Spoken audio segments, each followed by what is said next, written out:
Halo teman-teman, masih melanjutkan bahasan kita mengenai Donghua Shaolin. Jika kemarin kita sudah membahas kisah Tang San dalam upayanya meramu obat untuk kakek Dugu, serta berkultivasi hingga mencapai level 37, di kesempatan kali ini kita akan bercerita mengenai Tang San yang akan kembali ke Akademi Sri Lanka setelah setengah tahun pergi. Namun sebelum mulai, saya masih belum bosan untuk mengingatkan spoiler warning bagi kalian yang belum dan ingin menonton Donghuanya secara langsung, karena konten kali ini pasti akan mengandung banyak spoiler. Baiklah, tanpa berlama-lama lagi, mari kita mulai.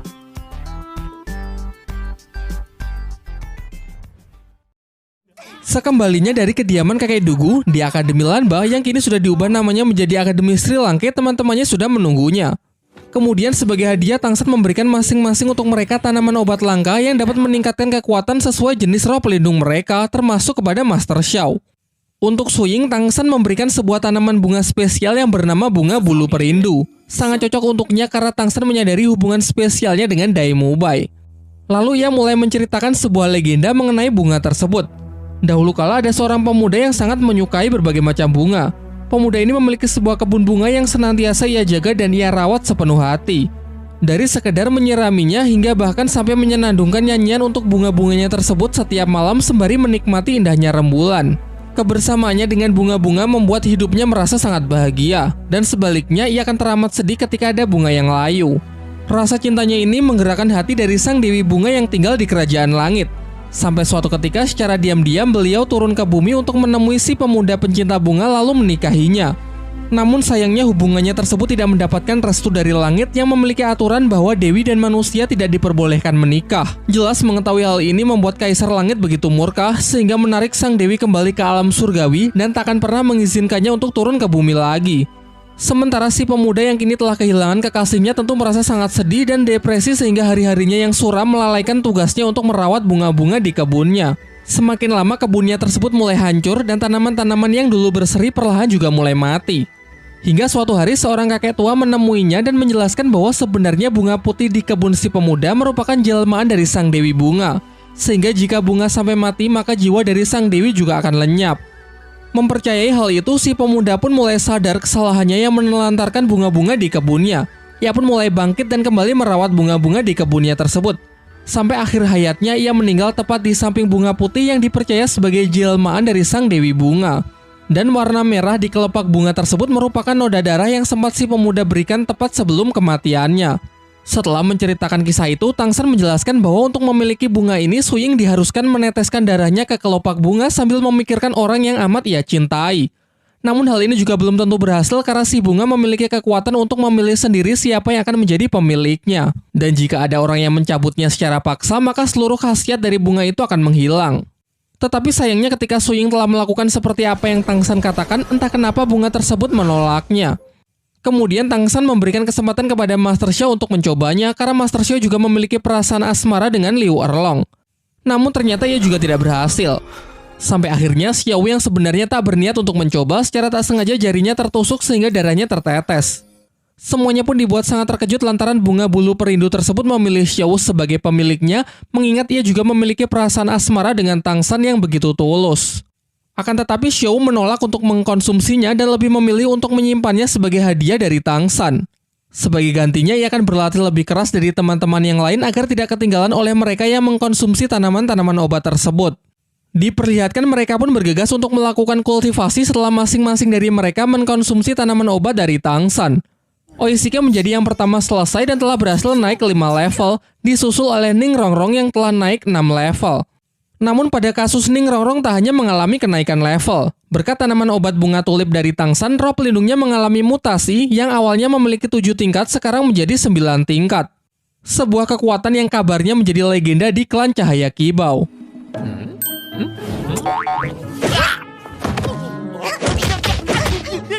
Di tengah kegembiraan mereka, tiba-tiba mata iblis ungu milik Tang San lepas kendali, kekuatan penglihatannya meningkat pesat.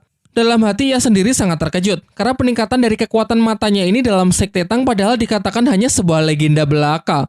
Selanjutnya Su Ying juga telah selesai dengan kultivasinya. Ia merasa kalau kini ia telah naik sebesar 7 level.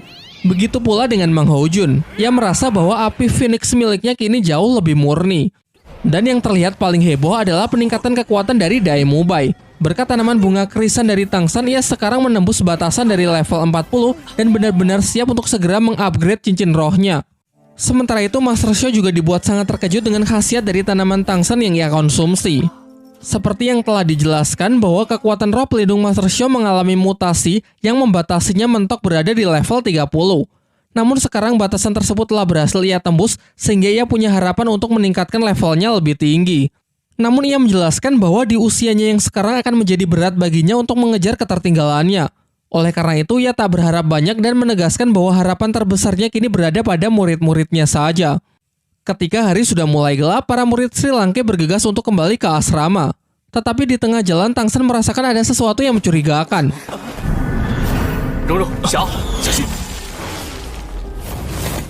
Dan benar saja, tiba-tiba muncul seorang pria besar berjubah yang langsung menyerang mereka. Dengan kerjasama tim yang semakin baik, mereka pun berhasil melumpuhkan pria misterius tersebut.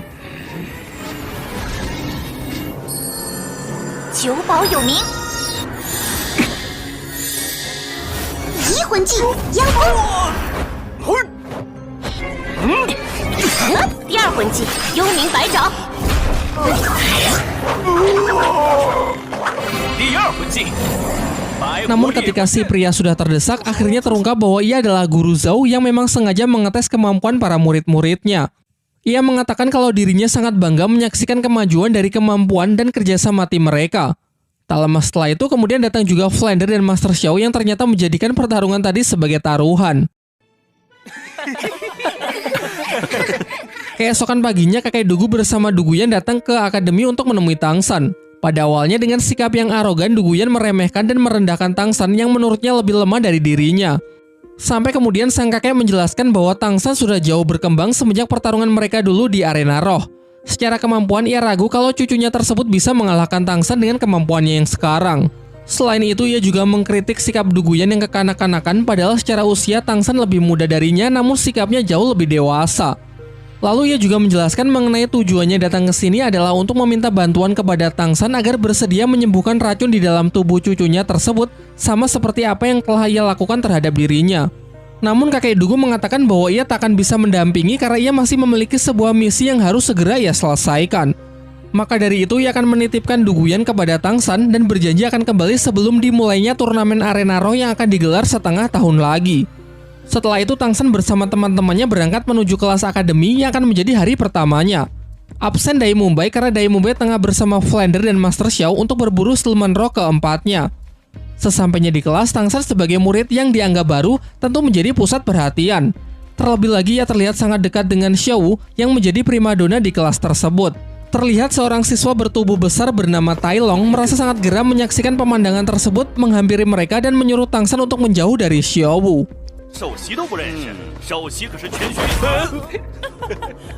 Tai Long lalu menantang Tangsan untuk bertarung 1 lawan 1. Jika Tangsan menang, ia bebas duduk di samping Xiao. Namun jika kalah, maka Tangsan harus pergi meninggalkan tempat ini. Tantangan tersebut pun Tangsan terima. Tai Long kemudian menunjukkan kekuatan roh pelindungnya, yaitu King Kong Raja Hutan dengan level yang setara dengan Tangsan.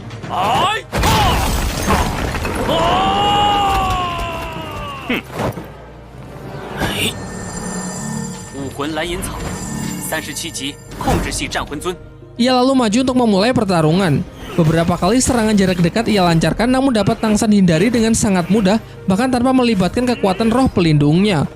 Sebagai serangan balasan, Tangsan cukup menggunakan satu skillnya yaitu tali akar jaring laba-laba yang dalam sekejap mampu melumpuhkan Tai Long.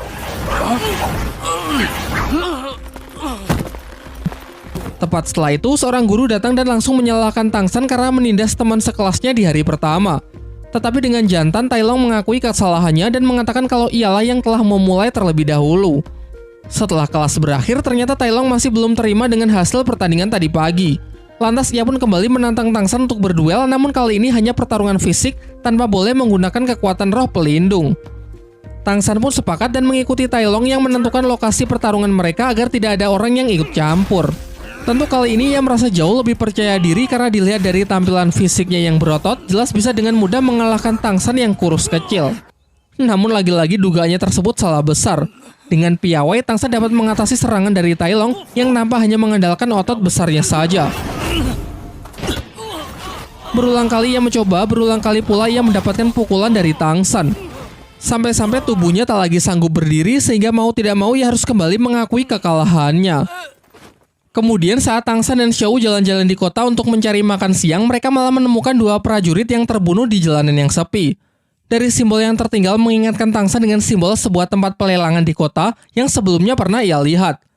Karena penasaran dengan apa yang sebenarnya terjadi di tempat pelelangan, ia bersama Xiao bergegas pergi ke rumah pelelangan tersebut. Di pintu masuk, mereka dihadang oleh para penjaga karena tidak memiliki kartu anggota. Dan jika harus membeli kartu anggota, ternyata harganya juga sangat mahal. Namun seorang wanita memberikan alternatif lain jika mereka tetap ingin masuk, yaitu mereka harus memiliki barang yang cukup berharga untuk bisa dilelang. Tang San yang sepakat lalu mengeluarkan salah satu senjata rahasianya untuk berpartisipasi dalam acara lelang. Si wanita lalu mengajaknya masuk untuk menemui salah seorang panitia guna memeriksa barang milik Tang San apakah value-nya memenuhi standar. Tang San kemudian menjelaskan bahwa senjata rahasianya itu disebut tembakan tanpa bayangan, merupakan senjata yang mengandung racun. Ia lalu juga memberikan contoh bagaimana cara penggunaannya. Peluru beracun pada senjata tersebut akan ditembakkan sebanyak 3 kali dengan sangat cepat, memiliki penetrasi yang begitu kuat, bahkan sanggup menembus baja yang memiliki ketebalan beberapa sentimeter. Menyaksikan hal itu, panitia lelang benar-benar kagum dan menyatakan kalau barang milik Tang San sudah memenuhi standar barang lelang di tempatnya yang bisa dibuka dengan harga 1000 koin emas. Di ruang pelelangan, Tang San bertemu dengan dua orang tamu lain yang bernama Ning Fengxi dan Chen Xin, di mana Ning Fengxi adalah pemimpin dari klan Cahaya Kibau sekaligus ayah dari Ning Rongrong, sementara Chen Xin adalah kakek angkatnya. Ning Fengxi lalu menjelaskan mengenai kebusukan dari tempat lelang ini yang melelang apa saja termasuk manusia. Bahkan para pelayan wanita di sini selain bertugas menyambut tamu juga diperjualbelikan. Masuk ke acara pelelangan, kali ini yang menjadi objek lelang adalah seorang gadis yang roh pelindungnya mengalami mutasi, sehingga mengubah penampilannya menjadi sosok unik menyerupai kucing. Pada awalnya, Xiao yang emosi hendak menggunakan cara kekerasan untuk membebaskan gadis kucing tersebut. Namun Ning Fengxi yang juga ingin menyelamatkan si gadis menggunakan cara sesuai aturan, yaitu dengan melemparkan harga tertinggi. Pihaknya sempat bersaing dengan tamu lain yang merupakan salah satu anggota bangsawan kerajaan Tiando yang pernah menyulitkan orang-orang Sri Lanka di Akademi Tiando. Tetapi pada akhirnya Ning Fengxi berhasil menang setelah memberikan harga yang terbilang tidak masuk akal. Selanjutnya tibalah senjata rahasia milik Tang San yang menjadi objek barang lelang. Ning Fengxi yang merasa tertarik dengan kehebatan senjata tersebut memutuskan untuk mengambilnya dengan harga yang juga sangat mahal. Tentu saja karena klan Cahaya Kibau masuk dalam kategori 3 klan terkaya di dunia Daoluo. Sampai-sampai tak enak sendiri karena barangnya dihargai begitu mahal, Tang San memberikannya bonus yaitu sebuah busur kecil yang juga merupakan salah satu senjata rahasia ciptaannya. Sementara itu, ayah Tai Long yang mendengar kabar kalau putranya dihajar habis-habisan oleh siswa lain merasa tak terima dan berniat datang ke akademi untuk membuat perhitungan. Terlihat wajah Tai Long yang merasa malu dengan sikap ayahnya sendiri yang masih menganggapnya sebagai anak kecil. Singkat cerita, setelah acara pelelangan berakhir, Tang San dan Xiao kembali ke akademi. Namun di depan gerbang, Tai Long bersama sang ayah telah menunggunya. Ayah Tai Long lalu mengatakan kalau ia tak terima putranya dipukuli oleh Tang San sehingga ia ingin memberinya pelajaran. Ayah Tai Long dengan cepat langsung melancarkan serangannya yang begitu kuat padahal masih belum mengeluarkan kekuatan roh pelindungnya. Teknik yang sebelumnya Tang San gunakan untuk melumpuhkan Tai Long nampaknya sama sekali tidak berguna di hadapan ayahnya.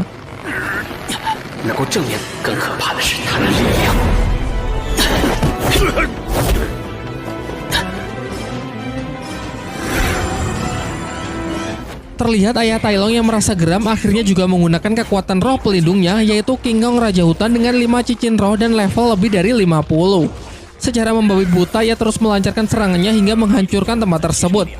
Akan tetapi Tang San masih bisa bertahan di udara dengan memanfaatkan tulang roh dan jaring tali akarnya untuk membuat sebuah parasut.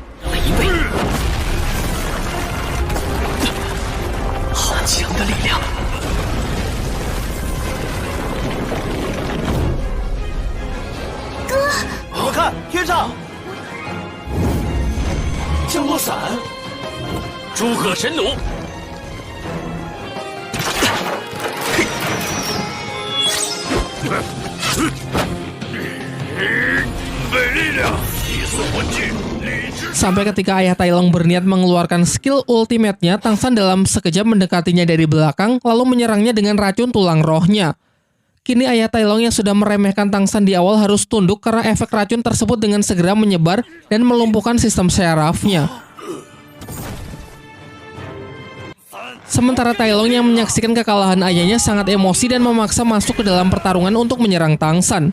Namun Tang San menyarankan agar Tai Long berhenti karena jika ia tak segera menarik racun di dalam tubuh ayahnya tersebut, maka ia khawatir kalau ayah Tai Long tak akan bisa ia selamatkan. Pada akhirnya perseteruan itu pun berakhir setelah Tang San menyerap kembali racunnya dan memperingatkan mereka berdua agar jangan pernah mengganggunya lagi. Scene kemudian beralih memperlihatkan Ning Rongrong yang berkunjung ke rumahnya, yaitu sekte klan Cahaya Kibau, mengingat kerajaan Tiando dan sektenya secara geografis cukup berdekatan. Selain Ning Fengzi yang merupakan ayahnya dan Chen Xin sebagai kakek angkatnya, kita diperlihatkan karakter baru yang juga merupakan kakek angkatnya bernama Gurong. Diceritakan kalau Chen Xin dan Gurong ini adalah Master Roh bergelar Doluo level 95 yang menjadi rival abadi, baik dari segi kekuatan roh maupun dalam memperebutkan kasih sayang dari cucu angkatnya tersebut. Kemudian Ning Rongrong menceritakan bahwa kini ia sudah berada di level 37 karena selama di Akademi Sri Lanka ia sudah berlatih keras hingga berhasil naik 10 level hanya dalam waktu 1 tahun. Ia juga menceritakan mengenai tanaman obat bunga tulip yang ia dapat dari teman sekelasnya bernama Tang San yang berperan besar dalam kemajuannya karena setelah mengkonsumsi bunga tersebut levelnya bisa naik secara signifikan. Selain itu, kini roh pelindungnya juga telah mengalami mutasi dari yang awalnya pagoda 7 tingkat menjadi 9 tingkat. Hal ini membuat Ning Fengzi benar-benar terkejut karena pagoda 9 tingkat selama ini hanya menjadi kekuatan legenda bagi sektenya. Berkat pencapaian putrinya yang begitu luar biasa, Ning Fengzi lalu menghadiahkan senjata rahasia yang ia dapat dari tempat pelelangan sebelumnya. Namun Ning Rongrong yang merasa tidak familiar dengan senjata tersebut bertanya bagaimana ayahnya bisa mendapatkan senjata rahasia ciptaan dari Tang San, teman sekelasnya. Ia lalu menunjukkan senjata yang sama dan mengatakan kalau ia juga punya beberapa koleksi yang lain yang jauh lebih hebat. Untuk membuktikan betapa hebatnya senjata rahasia buatan Tang San, Ning Rongrong mengajak mereka keluar untuk mempraktekannya. Kakek Chen Xin lalu maju untuk menjadi sukarelawan. Dengan statusnya sebagai Master Roh bergelar Doluo, ia meyakinkan cucunya kalau dirinya tidak akan apa-apa. Senjata rahasia pertama adalah busur tanpa suara. Meski dapat ditangkis dengan pedang roh miliknya, kakek Chen Xin bisa merasakan kalau tembakan dari senjata tersebut benar-benar kuat. 力道好强，我们在斗魂场上捡飞刀。还没完，我身如剑。 Sambil mencoba mendekat, Ning Rongrong menjelaskan bahwa senjata ini pernah ia gunakan untuk mengalahkan lawan yang berada di level 40. Menunggu kesempatan kakek angkatnya lengah, Ning Rongrong kembali melancarkan serangannya dan hasilnya Master Roh sekelas Chen Xin sekalipun cukup kewalahan mengatasinya. Suasana sempat tegang kala Chen Xin terkena racun dari salah satu senjata rahasia tersebut. Beruntung berkat jam terbangnya yang tinggi, ia sanggup memuntahkan racun sebelum menyebar ke seluruh tubuhnya. Namun ia tak sedikit pun menyalahkan Ning Rongrong, melainkan justru bangga dengan perkembangannya yang begitu pesat. Selain itu, Fengzi mulai tertarik dengan pemuda yang bernama Tang San, pencipta dari senjata-senjata yang luar biasa untuk ia rekrut masuk ke dalam sektenya. Scene kemudian beralih memperlihatkan Tang San yang tengah beristirahat. Pertarungannya melawan ayah Tai Long kemarin ternyata cukup membuatnya terluka. Tentu saja karena bagaimanapun juga ia melawan orang yang memiliki 10 level lebih tinggi darinya. Di hari keduanya masuk di akademi, Tang San menjadi pusat perhatian anak-anak lain karena kehebatannya mengalahkan ayah Tai Long kemarin. Tetapi saat akan menuju kelas, seorang siswa tiba-tiba datang menghampirinya dan mengabarkan bahwa kakek Tai Long yang merupakan ketua sekte Tai datang ke akademi untuk mencari orang yang telah menghajar putra dan cucunya. Jelas ia jauh lebih kuat dari ayah Tai Long karena kakek ini adalah Master Roh bergelar Doluo yang telah mencapai level lebih dari 80. Namun karena perbedaan level yang teramat jauh, kakek Tai Long tidak menantang Tang San untuk bertarung, melainkan memberinya sebuah tantangan. Jika Tang San mampu bertahan di bawah tekanan kekuatan rohnya sebelum satu dupa terbakar habis, maka putra dan cucunya akan ia perintahkan untuk meminta maaf kepada Tang San serta menganggap masalah sudah selesai. Namun jika Tang San tidak mampu bertahan, maka Tang San harus bersedia bergabung dengan sektenya. Sebelum tantangan diterima, Oishike menyela dengan mengatakan kalau apa yang mereka pertaruhkan ini tidak adil bagi Tang San. Karena jika Tang San kalah, ia harus tunduk dan patuh terhadap sekte Tai, sementara jika Tang San menang, pihak dari kakek Tai Long cuma meminta maaf saja. Maka dari itu akan menjadi adil jika Tang San menang, maka Tai Long dan ayahnya harus bergabung dengan sekte Tang, yaitu sekte buatan Tang San sendiri. Setelah kedua belah pihak sepakat, tantangan pun dimulai. Tekanan yang diciptakan kakek Tai Long berbeda dengan apa yang pernah ia terima dari salah seorang guru senior di Akademi Tiando.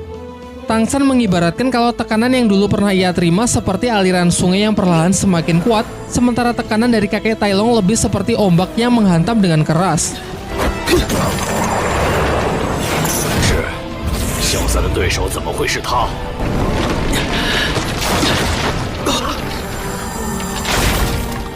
Dari kekuatan roh rumput biru perak hingga tulang roh laba-laba masih belum cukup untuk menahannya.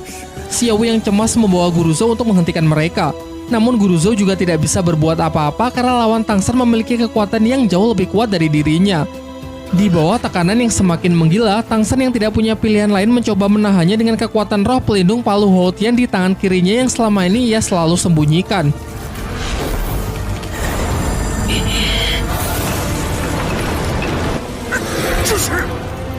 Untung saja tak lama setelah itu datanglah Ning Rongrong bersama ayah dan kakek angkatnya yang membantu Tang San dengan skill pendukungnya.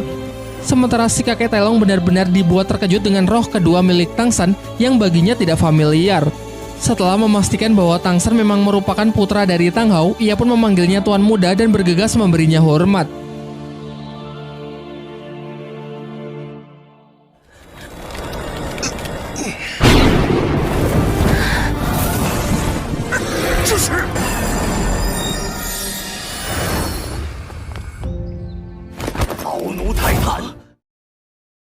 Setelah tahu kebenaran bahwa anak di hadapannya adalah putra dari majikannya, secara pribadi kakek Tailong pun mengajak Tang San bicara.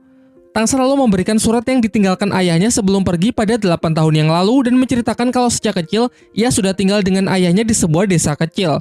Ayahnya berprofesi sebagai satu-satunya pandai besi di sana dan memiliki kebiasaan mabuk-mabukan. Mendengar itu kakek Tailong pun sangat sedih mengingat tuannya tersebut adalah seorang master roh terkuat yang sudah banyak berjasa bagi ia dan sektenya. Ia juga menjelaskan bahwa dulu sekte Tai adalah bagian dari sekte Hou Tian yang dipimpin oleh ayah Tang San. Namun karena suatu alasan sekte Tai memisahkan diri dan berdiri sendiri di kerajaan Tiandou. Namun di sini kakek Tailong tidak bisa cerita banyak karena menurutnya Tang Hou lah yang berhak menceritakan semuanya kepada Tang San. Tetapi yang perlu diingat ayah Tang San merupakan master roh terhebat. Kakek Tailong kemudian menyatakan bahwa seluruh anggota sekte Tai siap mengabdikan dirinya untuk Tang San sebagai putra dari Tang Hao. Setelah menemui kakek Tailong, Tang San pergi menemui Feng Zi yang sudah menunggunya. Ternyata ia juga sangat terkejut setelah tahu bahwa Tang San adalah putra dari Tang Hao yang merupakan teman lamanya. Namun sama halnya dengan kakek Tailong, Feng Zi juga enggan menceritakan banyak karena menghormati Tang Hao yang pastinya punya alasan tersendiri untuk menyembunyikan identitasnya dari Tang San. Beralih membicarakan mengenai senjata rahasia. Awalnya Feng Zi menawarkan harga tinggi untuk membeli desain serta rancangan yang dimiliki oleh Tang San. Namun Tang San menolak untuk menjualnya karena menurutnya hasil pemikiran dan penelitian untuk menciptakan sebuah senjata rahasia benar-benar tak ternilai dan ia tak berniat menjualnya kepada siapapun. Sehingga ia hanya menawarkan kerjasama kepada Feng Zi untuk menyiapkan semua bahan-bahan yang diperlukan sementara untuk perancangan dan perakitan akan dilakukan oleh pihak Tang San sendiri. Akhirnya mereka pun sepakat dengan Feng Zi yang memesan 500 set dengan harga 10.000 koin emas untuk setiap set. Jadi total tagihannya adalah 500.000 koin emas yang langsung ia bayar di muka. Sekembalinya ke asrama, teman-teman yang lain sudah menunggunya. Oishiki dan Mang Hoju dengan konyolnya memperebutkan uang 500.000 milik Tang San. Beberapa saat kemudian datang juga Dai Mubai yang telah kembali dari hutan berburu untuk mencari siluman roh cincin keempatnya.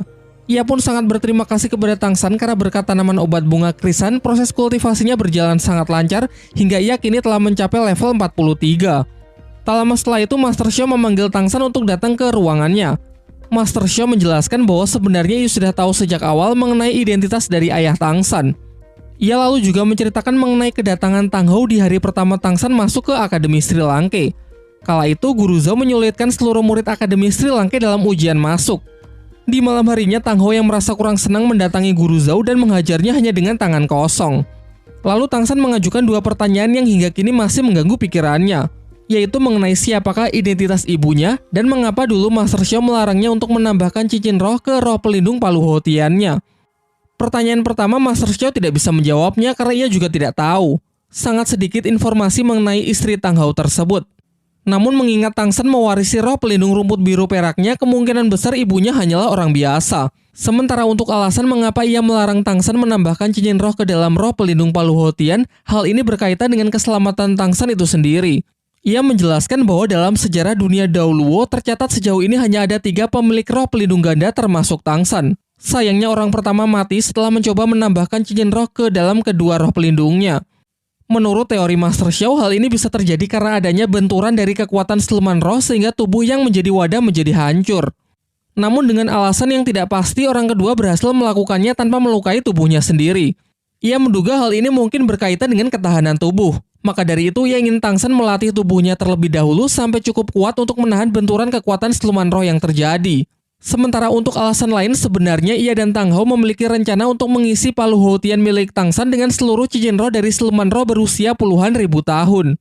Tetapi tentu saja hal itu hanya bisa dilakukan jika tubuh Tangsan sudah benar-benar kuat. Selain melatih ketahanan tubuh, Master Xiao juga masih memiliki rencana cadangan, yaitu dengan mengalihkan seluruh kekuatan siluman roh ke dalam tulang roh untuk sementara saat proses kultivasi sedang berlangsung, agar keduanya tidak berbenturan. Akan tetapi Master Xiao menyarankan Tangsan agar tidak memusingkannya terlebih dahulu, dan lebih baik fokus saja untuk mempersiapkan diri dalam turnamen Akademi Roh yang kurang dari setengah tahun lagi akan dimulai. Bicara soal turnamen roh, Tangsan sebenarnya cukup khawatir dengan Xiao Wu karena enggan untuk memakan tanaman obat darinya, sehingga Xiao Wu adalah satu-satunya orang di tim yang belum mencapai level 40. Di malam harinya saat Tangsan berjalan dengan Xiao Wu, ternyata tadi siang Xiao Wu menguping pembicaranya dengan Master Xiao mengenai Tangsan yang mengkhawatirkan dirinya. Untuk meyakinkan Tangsan kalau ia tidak akan menjadi beban tim, Xiao Wu pun menantangnya untuk berduel 1 lawan 1. 我可不会手下留情。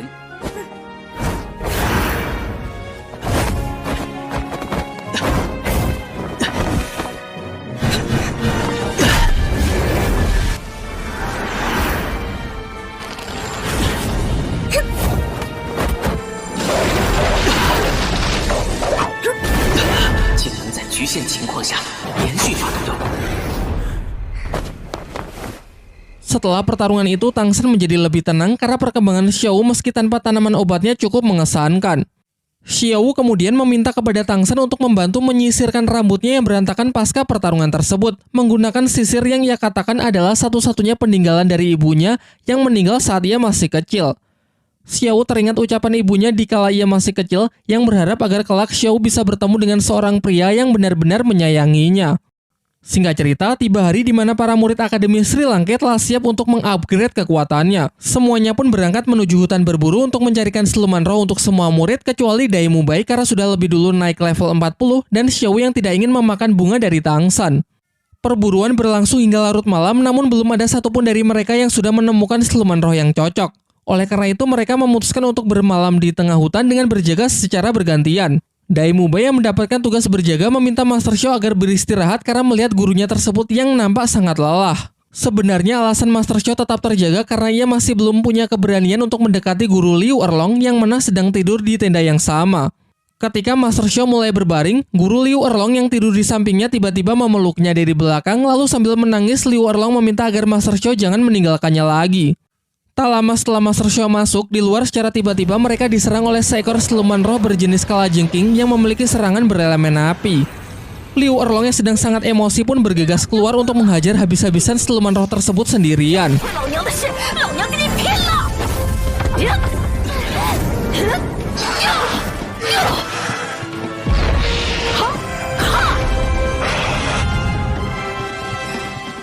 Dari sini untuk pertama kalinya kita diperlihatkan kekuatan asli dari guru Liu Erlong. Salah satu skill terkuat dari cincin roh ketujuhnya pun ia tunjukkan, yaitu monster berwujud naga api biru. Bahkan karena saking mengamuknya, Flander pun berpikir kalau Liu Erlong terlalu berlebihan dalam menggunakan kekuatannya, padahal lawannya hanya siluman roh berusia 4000 tahun.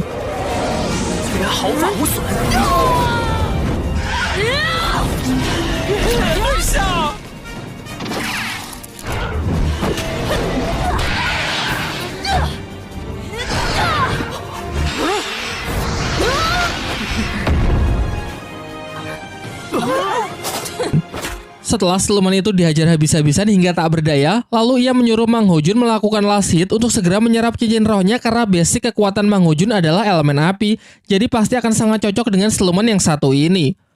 Semalaman si gendut berkultivasi untuk menyerap cincin roh keempatnya, dan kini ia telah berhasil mengunlock skill keempatnya, yaitu ledakan bola api magma. Setelah itu mereka bergegas untuk melanjutkan pencariannya menyusuri hutan. Dan tiba-tiba dalam perjalanan mereka dikepung oleh asap merah muda yang beracun. Untung saja Tangsan memiliki bunga yang mengeluarkan aroma pengusir racun untuk melindungi semuanya.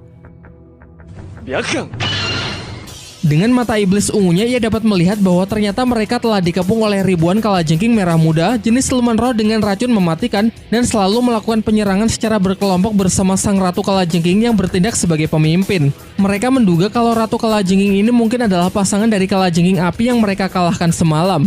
sehingga sang ratu kini merasa sangat marah dan ingin menuntut balas. Karena dinilai terlalu berbahaya, pihak Sri Lanka pun memutuskan untuk melarikan diri menggunakan sosis terbang milik Oishike.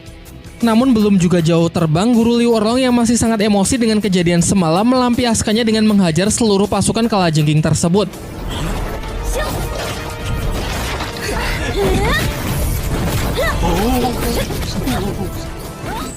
Para kalajengking kecil berhasil dipukul mundur hingga sang ratu kalajengking sendirilah yang turun tangan. Sementara pihak Sri Lanka memerintahkan Tangsan dan Mang Ho Jun maju menggunakan serangan kombinasi sekalian untuk mencoba seberapa kuat skill baru dari pemilik roh pelindung burung phoenix tersebut.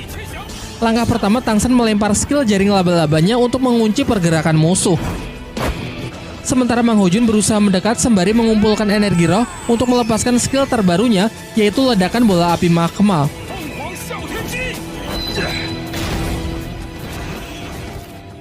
Ternyata ledakan yang dihasilkan benar-benar kuat yang dikatakan lebih kuat dari skill pukulan gelombang udara milik Dai Mubai. Tetapi di balik kekuatannya yang sangat besar, Master Xiao mengungkapkan beberapa kelemahan dari skill Mang Ho Jun tersebut. Yang pertama, skill itu tidak memiliki kemampuan untuk mengunci pergerakan target sehingga akan mudah dihindari oleh lawan yang mempunyai kecepatan tinggi. Sangat dibutuhkan partner tipe pengendali seperti Tangsan untuk tetap menjaganya karena Mang Ho Jun harus mendekat sedekat mungkin dengan target untuk melepaskan serangannya. Selain itu, yang menjadi kelemahan kedua adalah konsumsi energi yang begitu besar, bahkan hampir 50%, jadi akan sangat beresiko karena jika skillnya mengalami miss, maka dengan mudah lawan bisa melancarkan serangan balasan. Setelah lawan berhasil dilumpuhkan, Master Xiao menyuruh Oishike untuk menyerap cincin roh dari siluman ratu kalajengking tersebut. Sembari menunggu, Flander bertanya kepada Master Xiao kapan waktu yang tepat untuk mulai menambahkan cincin roh ke dalam palu Houtian milik Tangsan. Menurut Master Xiao, agar lebih aman setidaknya ia harus menunggu sampai Tangsan mencapai level 80. Di samping itu, Master Xiao juga berencana menemui seseorang untuk menanyakan perihal masalah tersebut kepada seorang Master Roh yang juga memiliki roh pelindung ganda. Singkat cerita, tak butuh waktu lama, Oishike telah selesai dengan proses penyerapannya. Skill keempat yang ter-unlock adalah sosis pembakar semangat, di mana orang yang memakannya akan mengalami peningkatan kekuatan sebesar 10% selama 5 menit, baik kekuatan fisik maupun kekuatan roh pelindung. Awalnya teman-temannya berpikir kalau hanya 10% maka pasti tidak akan terlalu berpengaruh. Namun Master Xiao menjelaskan bahwa jika skill tersebut digunakan pada timing yang tepat, maka pasti akan menjadi sangat powerful. Mirip dengan skill tim yang pernah mereka kalahkan sewaktu mengikuti pertarungan arena roh. Tetapi bedanya, skill dari Oishike ini tidak memiliki efek samping yang berbahaya. Selain itu, benefit lain yang didapat yaitu bisa kebal terhadap beberapa jenis racun dan sanggup menangkal lawan tipe hipnotis seperti skill kedua milik Xiaowu. Setelah itu, perjalanan kembali dilanjutkan. Sayangnya mereka tak kunjung menemukan siluman roh yang sesuai. Tangsan lalu mengeluarkan bunga ungu yang sebenarnya tak ingin ia gunakan. Bunga ini bisa menyebarkan aroma untuk memancing siluman roh agar mendekat.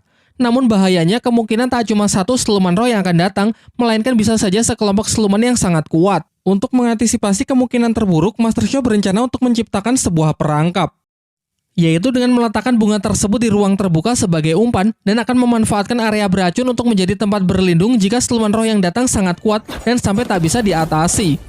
Sementara untuk kekebalan tubuh, Tangsan memberi semuanya pil khusus yang memiliki efek anti racun selama 1 hari. Siluman roh pertama yang terpancing datang adalah siluman harimau malam.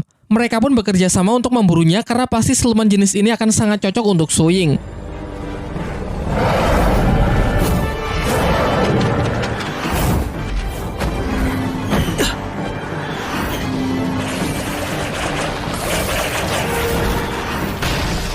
Ketika semuanya merasa telah menang melihat si harimau berhasil ditangkap oleh Tangsan, ternyata sang siluman ini tak selemah itu.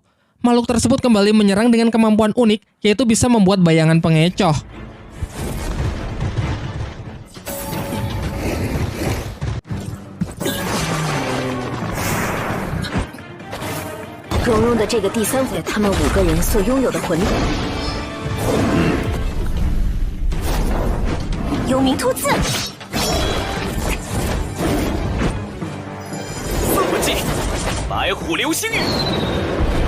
Singkat cerita, berkat kerjasama yang sangat baik, siluman harimau pun berhasil dilumpuhkan. Namun tak lama setelah itu, para siluman lain yang sama kuatnya mulai berdatangan menyerang pihak Sri Lanka. Karena situasi yang semakin tak terkendali, Tangsan pun segera menyimpan kembali bunga ungunya dan memerintahkan semuanya agar segera berlindung dalam area racun yang sudah ia siapkan sebelumnya. Untung saja cara ini sangatlah efektif, di mana terlihat para siluman roh itu benar-benar tidak berani untuk mendekat. Mereka lalu mempunyai ide untuk menarik siluman roh dengan menggunakan salah satu senjata rahasia milik Tang San. Untuk cincin keempat Ning Rongrong, Master Xiao menyarankan agar menambahkan skill pertahanan ke dalam kekuatan roh pelindungnya. Maka dari itu, ia menyuruh mereka agar mengambil siluman roh kadal raksasa karena memiliki pertahanan yang sangat kuat.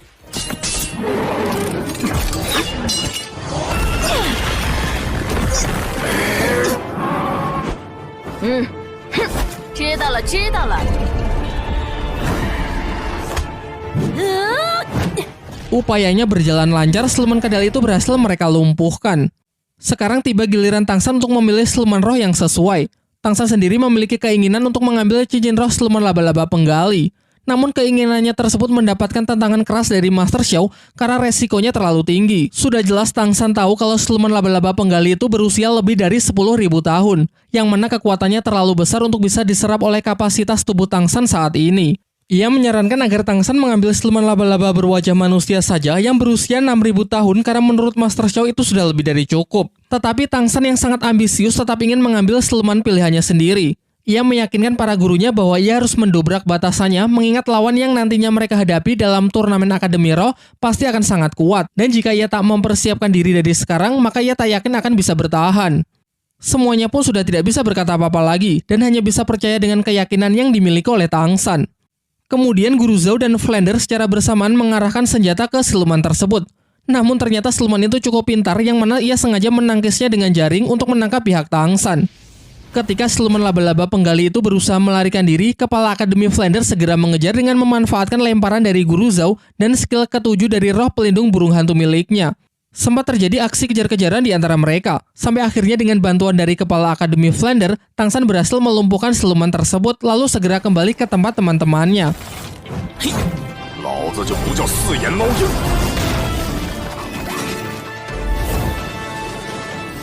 Sementara itu di tempat teman-temannya, siluman laba-laba berwajah manusia ternyata mengamuk dan berhasil menyerang Xiao Wu.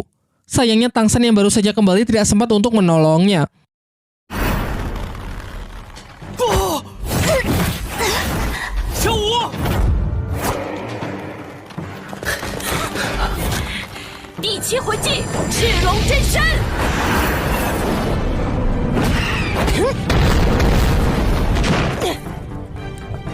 Melihat Xiao Wu yang dibuat terluka parah, Tang San yang sangat emosional mendekati sang siluman yang sudah tidak berdaya, kemudian menyerap seluruh energi roh dari siluman itu, yang mana ini merupakan kemampuan lain dari tulang roh milik Tang San. Sedangkan Xiao Wu yang terkena racun dari siluman laba-laba kondisinya benar-benar buruk. Ia tak sadarkan diri dan denyut nadinya juga sangat lemah. Tetapi kepala Akademi Flander berpendapat kalau Xiao Wu masih bisa diselamatkan karena entah kenapa racun tersebut memiliki penyebaran yang sangat lambat. Kemudian dengan sedikit menyalurkan energi rohnya, Flander berhasil mengeluarkan racun di tubuh Xiao Wu. Dan setelah Xiao Wu siuman, barulah terungkap bahwa ternyata penyebaran racun yang sangat lambat disebabkan oleh tanaman bunga bulu perindu dari Tang San yang masih ia simpan. Nampaknya energi yang dikeluarkan bunga itulah yang melindungi Xiao Wu. Di sisi lain, pelukan hangat dari Guru Liu Erlong membuat Xiao Wu merasa sangat nyaman. Xiao Wu mengatakan kalau pelukan ini mengingatkannya dengan almarhum ibunya yang meninggal saat Xiao Wu masih kecil. Tangis haru pun menyertai momen tersebut, apalagi saat Guru Liu Erlong berkata bahwa ia tak keberatan kalau Xiao Wu ingin memanggilnya dengan sebutan ibu. Sementara Tang San setelah tahu kalau Xiao Wu baik-baik saja segera kembali dan berniat melanjutkan tujuannya untuk menyerap cincin roh dari siluman laba-laba penggali yang berhasil ia kalahkan sebelumnya. Namun semuanya yang merasa sangat cemas meminta Tang San agar mempertimbangkannya lagi mengingat siluman roh tersebut memiliki usia lebih dari 10.000 tahun yang mana kemungkinan besar bisa membahayakan diri Tang San. Tetapi tekad Tang San kali ini sudah benar-benar bulat. Ia pun bergegas pergi membawa siluman laba-laba penggali untuk ia serap cincin rohnya di danau es dan api milik kakek Dugu dan berjanji kepada semuanya bahwa ia pasti akan kembali dengan selamat. Setelah menyaksikan momen haru tersebut, kepala Akademi Flander mengajak Master Xiao pergi untuk bicara empat mata. Singkat cerita, sampailah Tang San di danau es api dan segera memulai proses kultivasinya. Dan benar saja, apa yang menjadi kekhawatiran Master Xiao benar-benar terjadi. Nampak proses penyerapan tersebut begitu menyakitkan sampai-sampai seluruh urat nadinya berubah warna menjadi hitam. Di dalam tubuhnya mengalami gejolak yang luar biasa hingga pada akhirnya karena beban yang terlalu berat, energi roh Tang San pun mulai padam. Diperlihatkan tubuhnya seperti mati rasa dan pikirannya terlempar ke masa lalu saat ia terjatuh ke dalam lembah neraka.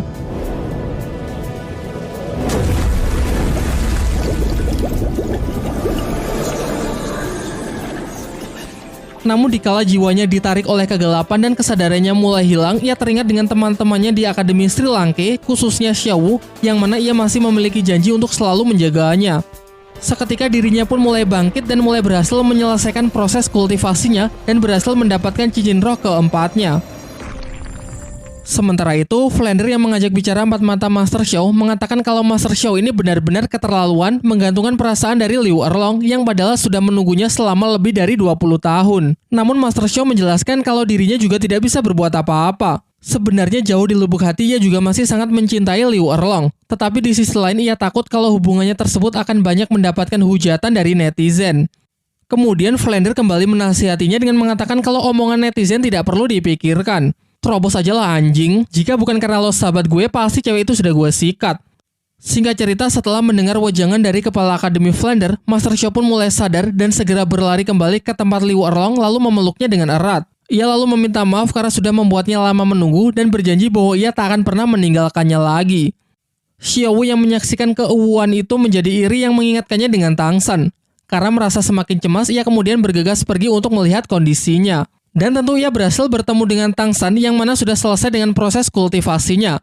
Tang San lalu mengajak Xiao berkeliling menyaksikan keindahan hutan dari udara dengan menggunakan parasut rumput biru peraknya. Singkat cerita, setelah puas berkeliling, semua yang penasaran meminta Tang San untuk menunjukkan skill baru yang ia dapat dari cincin siluman roh puluhan ribu tahun. Skill keempatnya, Tang San beri nama kandang rumput biru perak. Dengan skill tersebut dalam sekejap ia sanggup mengurung target yang ia kehendaki. Meskipun ketahanan dari kurungan itu memang tidak terlalu kuat, namun memiliki kemampuan untuk menangkap beberapa lawan sekaligus sehingga akan sangat cocok jika dikombinasikan dengan tipe penyerang seperti Phoenix Api milik Mang Haojun. Bahkan Master Xiao berpendapat bahwa skill seperti ini biasanya hanya didapat oleh Master Roh tipe pengendali yang telah mencapai level lebih dari 50. Kini kecuali Xiaowu, semuanya pun telah mendapatkan cincin roh siluman keempatnya. Kepala Akademi Flander kemudian menginfokan kalau turnamen Akademi Roh akan dimulai dalam 5 hari lagi, sehingga semuanya diminta untuk kembali ke Akademi agar bisa mempersiapkan diri. Keesokan harinya, Master Xiao memperkenalkan 4 murid yang akan menjadi pemain cadangan dari tim Akademi Sri Lanka dalam turnamen, mengingat jadwal turnamen yang akan sangat padat dan munculnya berbagai musuh yang pasti akan sangat bervariasi. Murid pertama bernama Huang Yuan, level 35 dengan roh pelindung serigala tipe fighter. Yang kedua bernama Jingling, level 35 dengan roh pelindung tengkorak. Ketiga bernama Jiang Zhu, level 35 dengan roh pelindung healing tipe support. Dan terakhir adalah Tai Long, tipe penyerang yang sudah pernah kita lihat sebelumnya. Master Xiao kemudian menjelaskan berbagai aturan yang diberlakukan selama mengikuti turnamen Akademi Roh. Turnamen ini diselenggarakan oleh 3 kerajaan besar, yaitu Kerajaan Tiando, Kerajaan Xingluo, dan Balai Roh Pelindung. Dalam babak penyisian terdapat ratusan tim dari berbagai akademi yang memperebutkan posisi 30 besar. Namun tim dari ketiga kerajaan yang telah disebutkan tadi berhak melewati babak penyisian sehingga bisa langsung masuk menjadi 33 besar untuk bertarung di babak penentu. Di sepanjang pertarungan dilarang membunuh satu sama lain dan tidak diperbolehkan menggunakan senjata selain kekuatan roh pelindung, yang mana hal ini berarti senjata rahasia milik Tang San juga tidak boleh digunakan. Setelah menjelaskan aturan dalam turnamen, Master Xiao menyarankan agar para murid tidak menunjukkan seluruh kemampuannya di awal mengingat jalannya turnamen yang akan berlangsung sangat panjang. Untuk Ning Rongrong, Master Xiao menyuruhnya agar tidak ikut bertarung di awal dengan alasan karena ia ingin memberinya pelatihan khusus terlebih dahulu. Dan untuk selebihnya, ia menyerahkan urusan penyusunan strategi bertarung kepada para murid itu sendiri. Tak lama setelah itu, kepala Akademi Flander datang dengan membawa seragam akademi yang ia desain sendiri untuk nantinya dipakai oleh para murid dalam mengikuti turnamen. Semuanya pun mengeluhkan seragam tersebut karena memiliki desain yang sangat norak. Namun karena sudah terlanjur dibuat, mau tidak mau mereka harus tetap mengenakannya. Singkat cerita, hari turnamen pun telah tiba. Babak penyisian yang ditampilkan kali ini diselenggarakan di Kerajaan Tiando yang diikuti oleh 28 tim dari berbagai akademi. Setidaknya babak penyisian diadakan di 6 tempat berbeda, mengingat ada ratusan jumlah tim yang berpartisipasi. Nantinya dari 28 tim di sini akan diambil 5 tim terbaik, sehingga total akan ada 30 tim yang akan maju di babak penentu, tidak termasuk 3 tim dari 3 kerajaan besar, yang mana memang dibebaskan dari babak penyisihan. Diperlihatkan banyak wajah lama yang hadir dalam acara tersebut, seperti kepala desanya Tang San, Meng Yiran bersama kakek neneknya, tim badak yang dulu pernah Tang San kalahkan, dan masih banyak lagi. Di menara paling atas terdapat 3 tamu undangan terhormat yang memberikan sambutannya dalam pembukaan turnamen Akademi Roh terbesar di dataran Daoluo tersebut.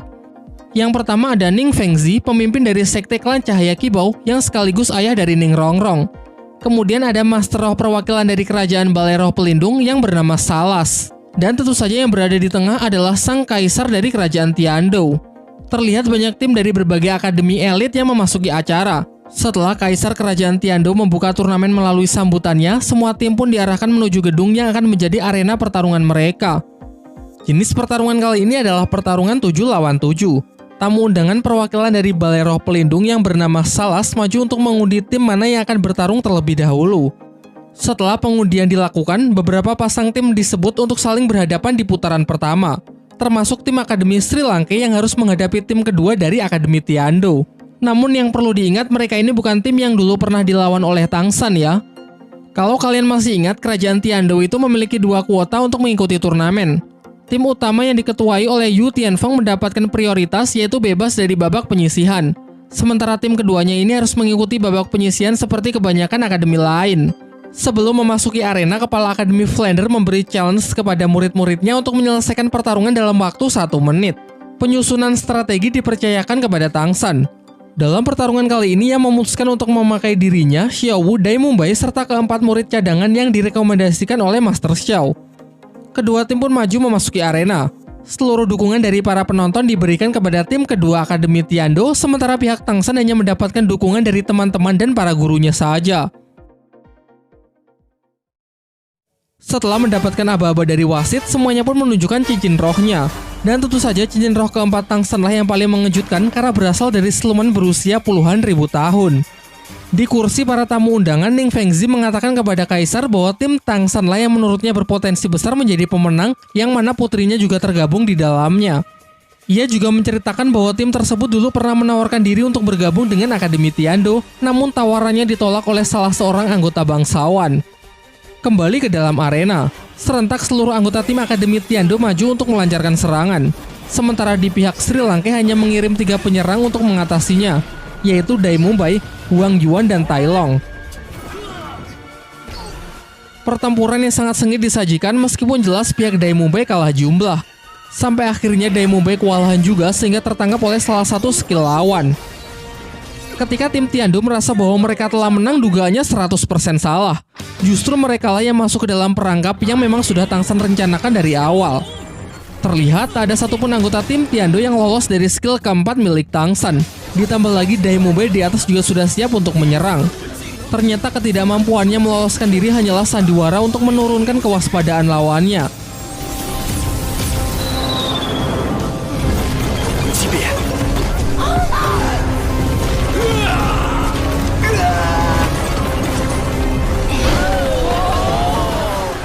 Dengan ini pertarungan pun berakhir dengan kemenangan mutlak tim Akademi Sri Lanka.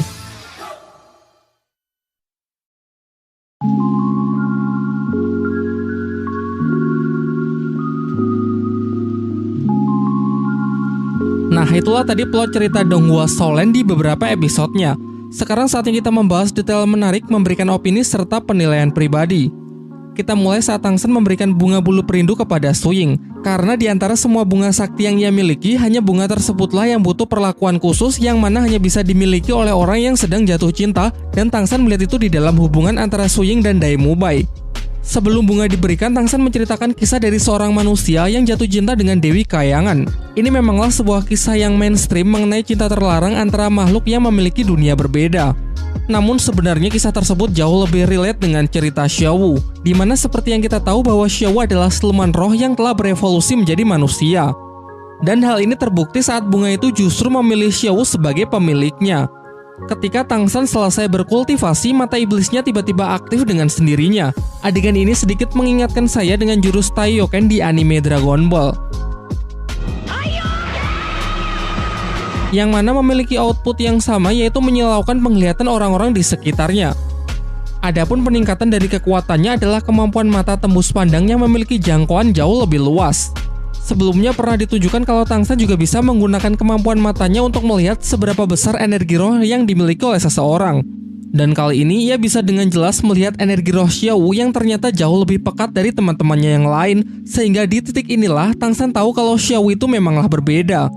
Tetapi ia memilih untuk tidak membicarakannya, atau mungkin lebih tepatnya ia ingin Xiao Wu sendirilah yang berkata jujur. Lanjut ke adegan saat kakek Dugu menyerahkan Duguyan kepada Tangsan untuk mengobati racun di dalam tubuh cucunya tersebut seperti apa yang juga Tangsan lakukan terhadap dirinya. Sudah pernah saya bahas sebelumnya bahwa seluruh garis keturunan dari klan Dugu terlahir dengan racun di dalam tubuhnya. Melalui kekuatan roh pelindung mereka mampu memanfaatkan racun tersebut sebagai senjata dalam pertarungan. Tidak ada informasi mengenai awal mula bagaimana racun itu bisa ada di dalam keluarga mereka. Namun yang jelas di usia tertentu racun tersebut kemungkinan besar bisa berbalik membunuh penggunanya sendiri. Hal inilah yang terjadi kepada kedua orang tua kakek Dugu dan kedua orang tua Duguyan yang juga terbunuh oleh racunnya sendiri. Alasan mengapa kakek Dugu masih hidup di usianya yang sudah menginjak 70 tahun pernah Tangsan katakan, yaitu lingkungan tempat tinggalnya yang dipenuhi oleh energi positif dari melimpahnya tanaman roh dan danau surgawi. Namun kakek Dugu sendiri sebenarnya juga tidak tahu akan hal itu sampai Tangsan memberitahunya. Solusi dari kutukan keluarga racun kakek Dugu pun juga Tangsan ungkapkan, yaitu dengan menyimpan racun bukan di dalam tubuh melainkan atribut lain seperti tulang roh miliknya. Kalau saya boleh berteori, mungkin racun yang didapat oleh seluruh garis keturunan kakek Dugu berasal dari nenek moyangnya yang merupakan jelmaan dari siluman ular giok yang berevolusi menjadi manusia kemudian menikah dengan kakek moyang dari kakek Dugu. Seperti yang kita tahu bahwa jenis roh pelindung bisa didapat melalui garis keturunan. Seperti halnya Tangsan yang mewarisi kekuatan rumput biru perak dari ibunya yang merupakan siluman roh rumput biru perak. Mungkin itu saja bahasan menarik dari cerita kali ini. Kalau kalian punya pendapat lain seperti biasa jangan ragu untuk menuliskannya di kolom komentar di bawah.